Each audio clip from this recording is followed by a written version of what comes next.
आलोक IAS academy channel में स्वागत है दोस्तों। आज का जो मैंने टॉपिक लिया है वही इंडियन कॉन्स्टिट्यूशन का आर्टिकल नंबर 49। इंडियन कॉन्स्टिट्यूशन में जो अपनी सीरीज चल रही है वो धीरे धीरे एक सकारात्मक दिशा की ओर बढ़ रही है, जिससे बच्चों को जो YouTube के माध्यम से अध्ययन करना चाहते हैं या ज्ञान प्राप्त करना चाहते हैं तो उसमें आपकी वो अवश्य ही एक सकारात्मक भूमिका निभाएगी, ऐसी मेरी इच्छा है और ऐसा मेरा विश्वास है। दोस्तों, आर्टिकल 49 क्या कहता है, इस बात पर आज हम लोग पर चर्चा करेंगे, क्योंकि जो भारत के संविधान का जो डीपीएसपी है, जो आर्टिकल 36 से 51 तक दिया गया है, इस डीपीएसपी में भारत की इकोनॉमिक और सोशल जस्टिस की बात तथा उसके साथ साथ कल्चरल जो हमारे इंस्टीट्यूशंस हैं या जो हमारे धार्मिक संस्थान हैं या जो हमारे कल्चरल संस्थान हैं या जो ऐतिहासिक महत्व के संस्थान हैं उनको भी सुरक्षित रखने का प्रयास किया गया है, जिसमें आर्टिकल 49 इसी तरह के प्रयासों को एक नई दिशा देते हैं या एक नई भूमिका तय करते हैं। जैसे आर्टिकल 49 क्या कहता है, कहता है राष्ट्रीय महत्व के संस्मारकों, स्थानों एवं वस्तुओं का संरक्षण।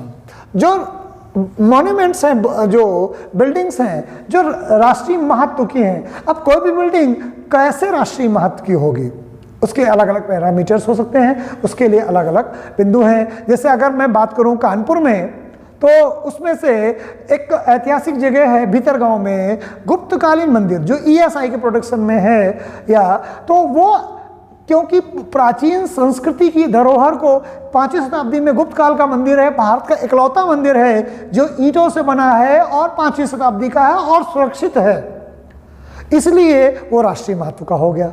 लाल किला राष्ट्रीय महत्व का है, ताजमहल राष्ट्रीय महत्व के हैं। जो हमारी संस्कृति को, जो हमारी सभ्यता को या जो हमारे इतिहास की धरोहर को व्यक्त करता हो, एक संदेश देता हो, तो राष्ट्रीय महत्व का हो जाएगा।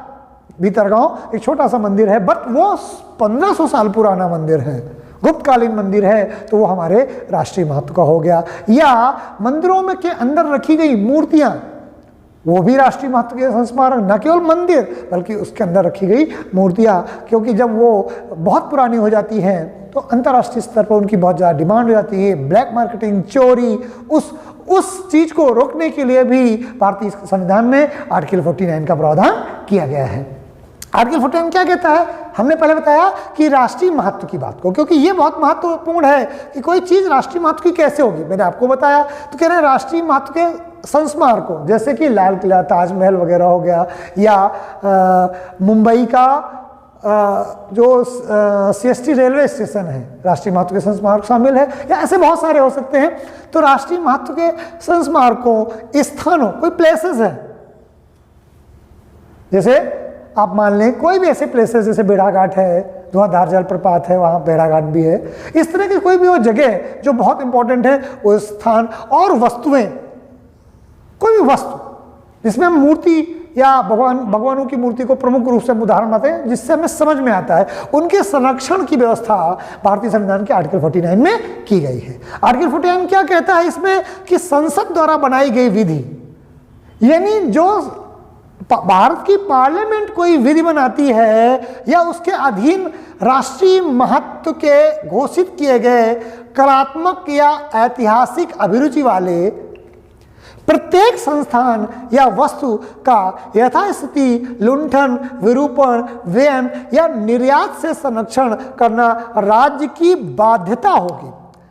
यानी क्या कर रहे हैं कि जो पार्लियामेंट अगर कोई कानून बनाता है, किस बात के लिए बनाता है, कि राष्ट्रीय महत्व की ये जगह, ये बिल्डिंग या ये मॉन्यूमेंट या एक मूर्ति ये राष्ट्रीय महत्व की है। अगर ये पार्लियामेंट कह देता है, पार्लियामेंट क्यों कहेगा राष्ट्रीय महत्व का, वो मैं पीछे बता चुका हूं, अगर वो कह देता है तो उसमें उस स्थान को, अभिरुचि, प्रत्येक संस्थान को या कोई वस्तु को, उसकी यथास्थिति को बदला जाता है, उसके रूप में परिवर्तन किया जाता है, उसे छोटा बड़ा किया जाता है, उसको लुम्पन, उसको कुरूप जिस रूप में उस रूप से बदल दिया था। मेटल की कोई मूर्ति है, भगवान राम की मूर्ति है, कृष्ण की मूर्ति, उसको आपने रूप बदल करके उसको गला करके दूसरे रूप में कर दिया, ये भी अपराध माना जाएगा और सरकार इस अपराध को रोकने के लिए बाध्य होगी। दोस्तों यहाँ शब्द है बाध्यता। आप देखोगे कि मैं डीपीएसपी में बात कह के बार बार रह रहा हूं कि बहुत जो 36 से 51 तक अनुच्छेद हैं वो सरकार के लिए बाध्यकारी नहीं है। लेकिन आर्टिकल 49 में एक चीज निकल के आती है। आर्टिकल 49 में क्या कहता है कि सरकार जो गवर्नमेंट है वो बाध्य होगी, बाउंड होगी। किस बात के लिए? ऐतिहासिक अबरूज की जो इंस्टीट्यूशंस हैं, जो मॉन्यूमेंट्स हैं, प्लेसेस हैं, वस्तुएं हैं, ये सारी चीजें सरकार को सुरक्षित रखना ही होगा। तो 36 से 51 में जो बाध्यकारी कैरेक्टर सामान्य अनुच्छेदों में नहीं है वो आर्टिकल 49 में सरकार के लिए बाध्यकारी हो रहा है। तो इसका मतलब क्या हुआ कि जो 36 से 51 तक जो अनुच्छेद दिए गए हैं, जिन्हें मैं अभी तक पीछे बता के आता हूं कि भारतीय संविधान में जो डीपीएसपी हैं वो सरकार के लिए बाध्यकारी नहीं है, आप न्यायालय नहीं जा सकते हैं। लेकिन यहाँ पर जो आर्टिकल 49 है ये सरकार के लिए बाध्यकारी है, उसको सरकार को उसकी रक्षा करनी ही होगी। तो ये अनुच्छेद कहीं ना कहीं सामान्य जो 36 से 51 के बीच में अनुच्छेद दिए गए हैं उनसे अलग है, उनसे अलग है। ये बात हमें 49 में पता चल गई। अब 49 क्यों ऐसा किया गया? भारत सदियों से कल्चरली रूप से बहुत ही सख्त रहा है, बहुत ही शक्तिशाली रहा है। क्योंकि वो शक्तिशाली रहा है तो हमारी वो कल्चर, वो हमारी विविधता, वो हमारी जो समृद्धि है, मॉन्यूमेंट्स के रूप में, प्लेसेस के रूप में और वस्तुओं के रूप में, वो धरोहर एक पीढ़ी से दूसरी पीढ़ी तक ट्रांसफ़र भी होनी चाहिए। तो अगर वो एक पीढ़ी से दूसरी पीढ़ी तक वो संस्कृति, वो कल्चर, वो इतिहास ट्रांसफ़र होता है तो हमें यूनिटी और इंटीग्रिटी बढ़ाने में मदद मिलेगी, देश की एकता और अखंडता को बढ़ाने में मदद मिलेगी, बंधुता को बढ़ाने में मदद मिलेगी। और इस तरह से भारत की जो प्रस्तावना है उस प्रस्तावना को हम आर्टिकल 49 के साथ जोड़ करके देखते हैं और आर्टिकल 49 भी प्रस्तावना को यानी यूनिटी और इंटीग्रिटी को मजबूत करने का प्रयास करती है या मजबूत करती है। दोस्तों आज हमने जो जाना कि इंडियन कॉन्स्टिट्यूशन का आर्टिकल 49 क्या कहता है।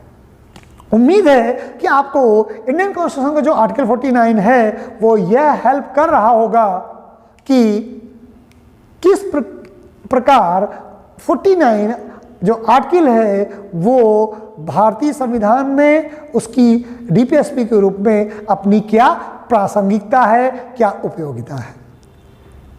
दोस्तों आज मैं आर्टिकल 49 को यही समाप्त करता हूं। उम्मीद है दोस्तों कि आर्टिकल 49 आपको समझ में आया होगा और वह आपको ज्ञान के रूप में और कैरियर की सफलता के रूप में अवश्य सहायता प्रदान करेगा। आज का चैनल, आज का वीडियो मैं यही समाप्त करता हूं। नमस्कार, जय हिंद।